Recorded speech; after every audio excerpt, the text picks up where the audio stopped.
Hey, everybody, welcome to Fridays with Steve. Today, we're going to be talking about Frontline and frontline workers. Really started with kind of an agricultural bent, but I actually took the liberty of expanding it really to a broader discussion about frontline employees. There's some really interesting sort of demographics and statistics in this space, and maybe that's true in your own organizations as well. That they are in many industries sort of the bulk of the users, and as my team does marketing work and thinking about target customers and segmenting and so forth. There's a lot of different ways to look at different organizations, whether it's employee count, whether it's revenue, whether it's counting up knowledge workers. Lots of different things lead to lots of different results. Most of you know my history with Microsoft, and historically Microsoft always counted PCs or seats because they thought in that Windows and Office mindset. And that's really changed now because there are some really small seat count companies that have massive footprints when it comes to Azure, or it comes to, a few developers writing an app that is used by millions. And so it's always a little bit tricky thinking about organizations. And one of the things that we've tried to refine here at Apex as we think about our customers, and Microsoft is trying to think about too, is that oftentimes the bulk of your employees are sort of underserved by the history of investing in technology and innovation. Thinking back to my days at Target, right, in the introduction, sadly, of email, the store manager was, store manager dot store number at target.com, because there was just no way to manage, turnover and things like that, or people transferring. And so, we sort of assigned technology to the function in a store versus the actual person. And we've come a long way since then. So we'll talk about connecting and engaging. We'll talk a little bit about it from the IT lens, talking about operational efficiency and securing the business, even through hundreds, if not thousands, of sort of people endpoints, if not physical endpoints. And so, we'll talk about those things because it really is, the bulk of the folks working in a lot of organizations, right? Whether it's nurses and doctors, or factory workers, retail stores, or the agricultural industry, right? Where there are, hundreds and thousands of people in the field, at the silo, at the transfer station, working on a railroad versus, the corporate office of the co-op or of the agribusiness. And so it really is the bulk of our users looked at holistically. For me personally, just transparently, obviously, a lot of the customers I work with, have a very large, if not almost complete, knowledge worker footprint. But I've really worked with my team to kind of refine our thinking and know that even with some of our customers who have, like, say, a retail footprint of 50, 60, 70 stores, I think we've historically done, we could have been doing a better job talking to them about their frontline workers. And so whether it's communication, whether it's, the same tools, whether it's, internal or external kinds of business apps, having access to those tools the same way everybody else does. And then if you don't step into that gap, what are they doing to address it, right? I'm not sure if Nextel still exists, or whether or not that walkie-talkie function is still a thing on Nextel phones. But I know all of us would see frontline workers using, say, the cell phone for corporate communications and line of business kinds of functionality, totally, under the radar when it comes to IT. And so, embracing those things and really bringing them into the fold is super important. And the world of work has changed for them too, whether it is AI or whether it's just the overall flexibility of work. Those are having an impact with frontline workers as well. Both of my kids are entering the workforce and are in sort of frontline roles, right? Whether it's working in a warehouse, working in a restaurant, and I've been interested to kind of watch them and kind of what kind of technology they're using. And it's cell phone based apps for checking in and checking out and getting paid and requesting time off and things like that. Small companies. And so they're using SaaS platforms. They're not like internal apps per se. They're more like the Gusto and the Zenefits and those kinds of tools that are available as platforms from providers. But even as frontline workers, they're getting exposed to those kinds of technology. And so, when it comes to enabling frontline, they're interested in doing it, right? They're interested in having those tools and technology to replace manual process, shadow IT kinds of process.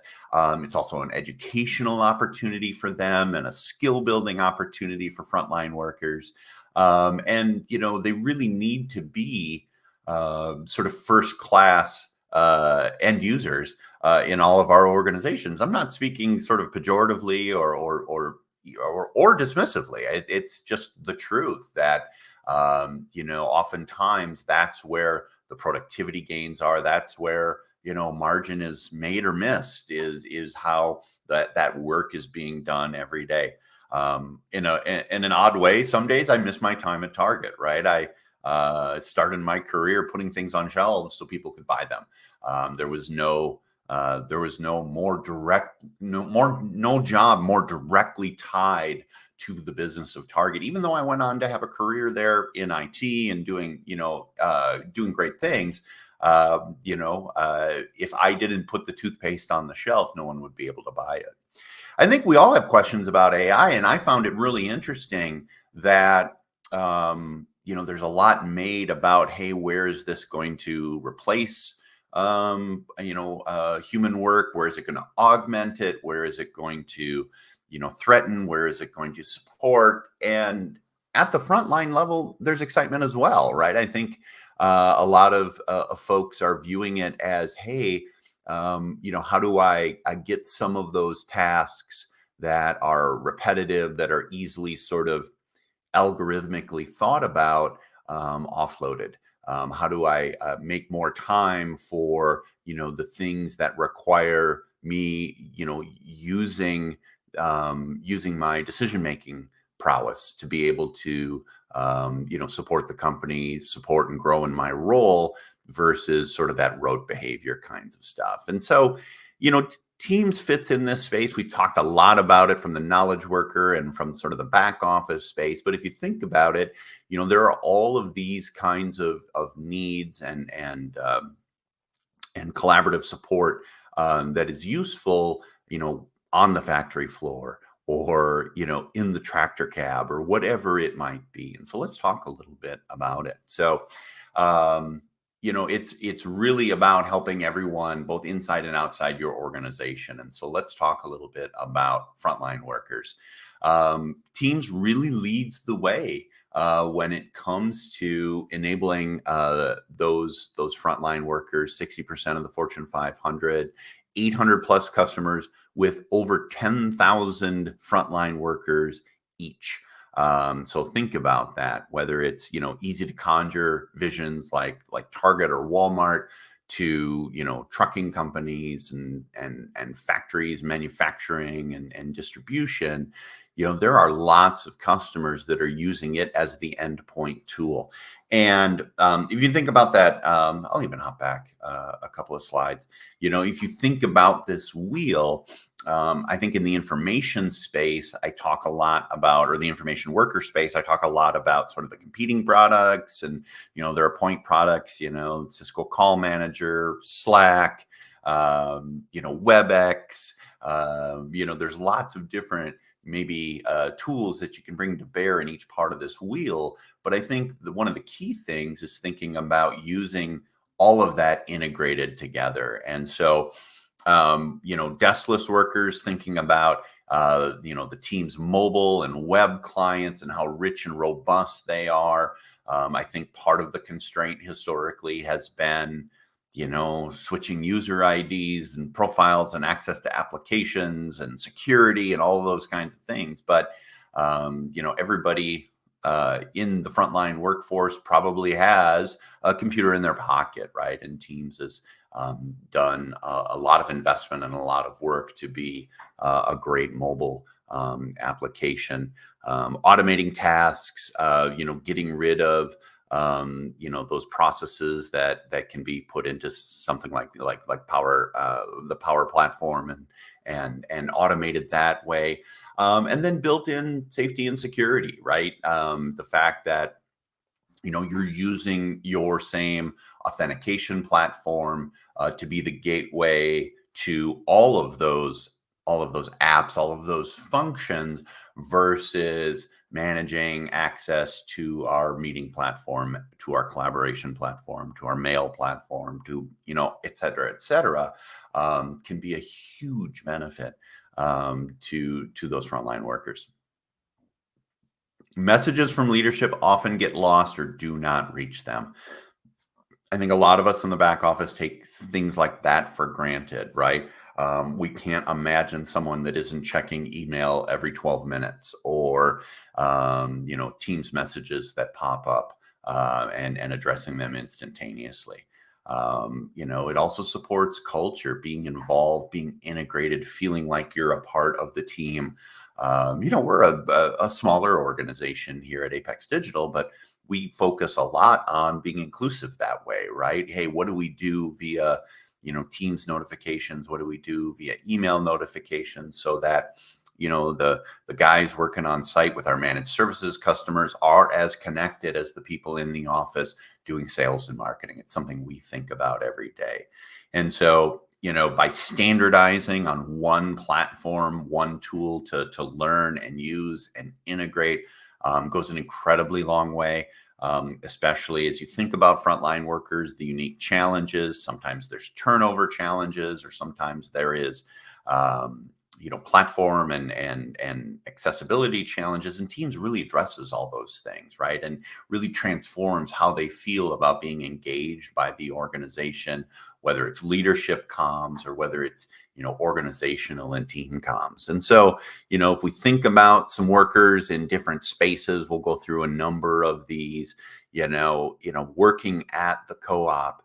How do you feel integrated by being able to connect company-wide communications, the tools, requesting time off, seeing the company calendar, all of those kinds of things that when we sit in an office, when we sit at, a PC with a 35-inch monitor, we kind of take for granted. We feel like we're a part of the organization, even if we aren't in the office, right? We talk a lot about remote and hybrid engagement. I talk about Teams rooms. I talk about, personal devices and feeling connected, and how, I've invested in my TikTok light and things like that. But these frontline workers, they've been living in this sort of modality the whole time. And really embracing them is something that's absolutely critical that we want to do, right? They don't want to feel like they're on an island. Standalone tasks, visibility to what they're doing, what they're working on, and the needs they have. The workload that is created by all the other stuff besides the co-op expectations, the factory floor expectations, the retail floor expectations. And they want a way to be able to communicate critical information, to raise their hand and so forth. And that's where, again, Teams steps in, whether it's, the entire app platform within Teams. I know we've talked some about coding apps and business apps and things like that, rather than having, discrete tools and applications that they're using for different parts of their jobs. How can you bring that together in one platform, right? And then by bringing it into one platform, being able to, use hop into collaboration if a tool is down on the floor and things like that. And so connecting all of this into one experience, again, sadly, my screenshot is showing a lot of back office kinds of applications. But what if the applications were, current state of items, working through a production line, or machines and tools that are down and things like that? Bringing it all into one environment is super, super powerful. And so, when we think about a factory floor manager, right, clocking in and clocking out, paperwork, task switching or sort of tool switching, access to data. We talk a lot about Power BI and self-serve data and insights, and now Copilot piling on top of that. But then, what about Grace on the factory floor? She might be one of the best or sort of most useful consumers of that data. How do we get it into her hands? And so, you can see again how Teams brings those things together, whether it's time off requests all within one app, equipment inspection, threads about maintenance being performed, the right solutions, provision to her Teams instance versus, loading multiple things, or even frankly using multiple devices. One of the things that's interesting to me is how the cell phone or the sort of the smartphone footprint has become, the one device that you'll see flight attendants using, because it's got all of the things they need: passenger manifests, service items. Every once in a while, they acknowledge my status based off of information that's coming to them through that platform. Don't know if Delta's using Teams. Maybe they are, but it puts it all in one place. And then the integration between the Power Platform and Teams. I'm still trying to train myself. I love using my web browser for Power BI, but I've got it pinned to the left side of Teams. I'm trying to retrain myself. I'm maybe about 50-50 right now, because I can get all of that in one spot and not do sort of that context switching. And so security challenges, right? Deployment is always a little bit more, problematic, right? We've got turnover, we've got changes, we've got devices that are flowing through. We worry about theft. We worry about security all the way through the endpoint. And famously, the Target security incident was, HVAC software and frontline workers and frontline vendors. And it led to, a massive security incident for Target a few years back. And so, trying to protect yourself using Teams, right? You're using the same tools for identity and access. We're not doing separate directories. We're not doing separate logons. We have tools like Intune and policy-based deployment, whether it's using Teams or using the platform, as a whole, to be able to get people what they need. The tools that are built into Microsoft 365 to be able to assess risk and govern data, wherever it might live. Obviously, we've talked a lot about policies. We talked a lot about, information protection and labeling. All of those things, if you're using the Teams platform, are extended all the way to your frontline employees, right? And so those tools then exist across everything, that you might have those folks using. Here's an example of, now we can share, a little bit more guarded corporate information to every endpoint, every person in the organization, because we can extend those same protection tools all the way through, right? Device management at scale, policy-based device management. Hey, if you are an iPad on a factory floor, you have to have, this enabled, and we're going to lock your iPad up every 10 minutes of inactivity and require a PIN to unlock, right? Having that policy-based approach is super, super useful. And then, the deployment piece and the management piece is at scale, right? Whether you're using Teams apps and things that live within Teams, or things that just are deployed to the devices, Microsoft provides the tools, and you can use those same tools all the way across the environment. And then obviously just using those same identity tools, whatever it might be, whatever device it might be, whatever it is you're trying to protect, and seeing how it can encrypt the email for the company on these endpoints, whether they're personal cell phones, whether they're IT managed devices. And so IT has these kinds of struggles. There's lots of devices out there.